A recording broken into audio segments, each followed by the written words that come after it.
Bismillahirrahmanirrahim. Assalamualaikum warahmatullahi wabarakatuh. Anak-anakku sekalian yang saya cintai dan rindukan semua, mudah-mudahan semua tetap dalam keadaan sehat dan dalam lindungan Allah Subhanahu wa Ta'ala. Hari ini Selasa tanggal 20 April 2021, bertepatan hari ke-8 bulan suci Ramadan. Kita akan kembali melanjutkan pembelajaran melalui daring yang masih atau mapel yang akan kita pelajari adalah mapel fikih untuk kelas 8. Hari ini kita akan membahas tentang makanan makanan halal dan haram, atau ketentuan halal dan haramnya makanan.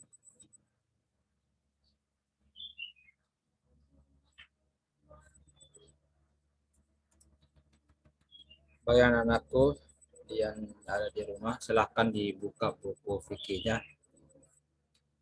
dan membuka halaman 137. Kompetensi dasar yang akan kita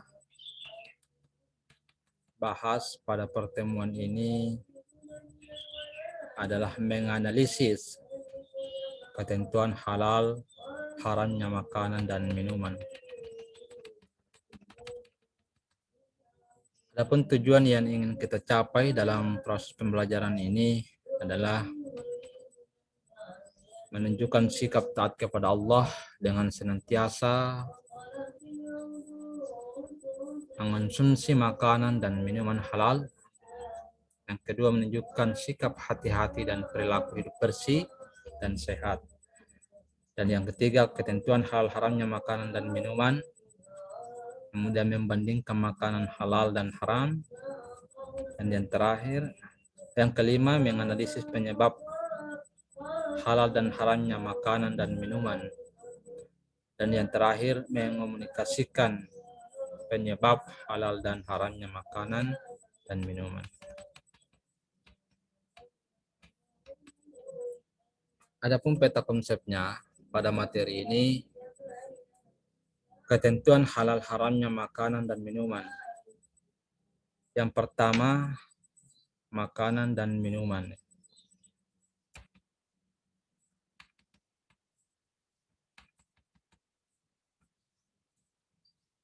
Silakan diamati gambar pada layar. Ini ada beberapa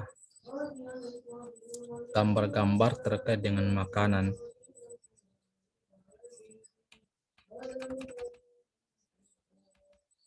Kemudian gambar selanjutnya, silakan amati gambar-gambar yang terkait dengan gambar binatang. Silakan ditentukan mana binatang yang halal dan mana binatang yang haram. Setelah mengamati gambar tersebut, berikan tanggapanmu dan komunikasikan pada teman-teman ya. Ini nanti kita akan lanjutkan pada pertemuan tatap muka setelah masa pandemi ini berlalu. Baik, kita masuk pembahasan dan pendalaman materi. Apa sebenarnya yang dimaksud dengan makanan dan minuman halal? Makanan halal adalah makanan yang dibolehkan oleh syariat Islam untuk dikonsumsi, kecuali ada nas Al-Quran atau hadis yang mengharamkannya. Ada kaidah usul fikih yang populer di kalangan para fuqaha. Al-aslu fil asya al-ibahah illa tahrim daliluhu. Ya, asal hukum semua perbuatan, asal hukum semua benda itu mubah, kecuali ada dalil yang mengharamkannya. Dengan kata lain bahwa semua makanan baik berupa tumbuh-tumbuhan, buah-buahan, binatang dan lain-lain pada dasarnya adalah halal dan baik atau thayyib sampai ada dalil yang menyebutkan bahwa makanan tersebut haram hukumnya untuk dikonsumsi. Mari kita perhatikan dan baca firman Allah Subhanahu wa taala di dalam Al-Qur'an surah Al-Baqarah ayat 168. Jadi anakku yang di rumah silahkan ambil Al-Qur'annya, buka Al-Qur'an surah kedua atau surah Al-Baqarah ayat 168. Allah Subhanahu wa taala berfirman, Bismillahirrahmanirrahim. Ya ayyuhan nas kulu mimma fil ard halalan thayyibah wa la tattabi'u khutuwati syaitan innahu lakum aduwwum mubin. Hai sekalian manusia, kata Allah, makanlah yang halal lagi baik dari apa yang terdapat di bumi, dan janganlah kamu mengikuti langkah-langkah syaitan, karena sesungguhnya syaitan itu adalah musuh yang nyata bagimu. Jadi dari ayat ini kita bisa memahami bahwa Allah memerintahkan kita hanya untuk mengkonsumsi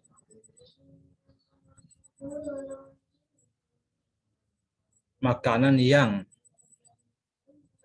baik atau yang halal dan baik, dan jangan terpedaya atau tertipu oleh bujuk rayu setan. Jadi setan itu senantiasa menghasut kita untuk mengikuti hawa nafsu, untuk memakan sesuatu yang telah diharamkan oleh Allah Subhanahu wa taala. Anakku sekalian, saya sedang banggakan, di ayat yang lain Allah juga mengingatkan kita, wa qulu mimma razaqakumullahu halalan thayyibah wattaqullaha alladzi antum bihi mu'minun. Dan makanlah makanan yang halal lagi baik dari apa yang Allah telah rezekikan kepadamu, dan bertakwalah kepada Allah yang kamu beriman kepadanya. Al-Quran surah Al-Maidah ayat 88. Berdasarkan kedua ayat di atas, maka jelaslah bahwa makanan dan minuman yang boleh untuk kemudian kita konsumsi sebagai seorang muslim hendaknya memenuhi dua syarat. Syarat yang pertama itu harus halal. Jadi kehalalannya di sini bisa dilihat dari bendanya harus halal, cara mendapatkannya ya juga halal sesuai dengan hukum-hukum syara. Jadi tidak melakukan atau tidak memperoleh dengan cara yang haram. Jadi tidak cukup halal, tetapi harus thayyib, baik, artinya makanan dan minuman itu sehat, bergizi, mengandung nutrisi, dan bermanfaat untuk kesehatan. Mari kita lihat yang pertama, makanan dan minuman harus halal. Halalnya suatu makanan atau minuman harus meliputi tiga hal. Apa itu? Yang pertama, halal karena zatnya makanan atau minuman itu sendiri.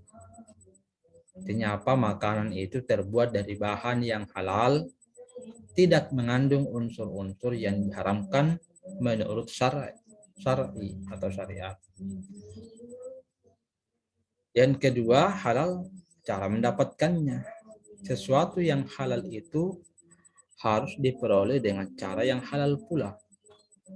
Makanan, minuman, tetapi cara mendapatkan tidak sesuai dengan hukum syara, maka menjadi haramlah makanan tersebut. Seperti kita mendapatkan makanan dengan cara mencuri, menipu, dan sebagainya. Pada intinya, tidak hanya cukup halalnya pada saat benda, tetapi cara mendapatkannya itu juga sesuai dengan hukum syara.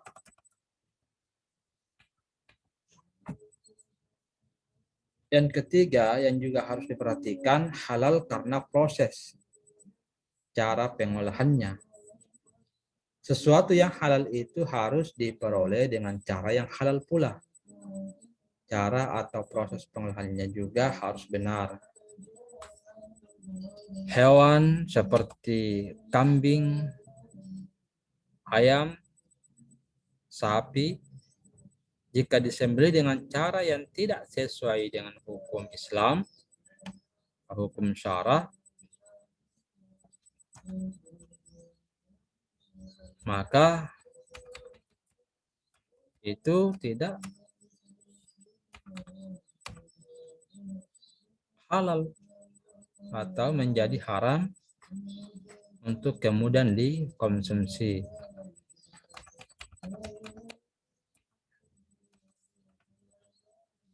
Kedua, makanan dan minuman harus thayyib.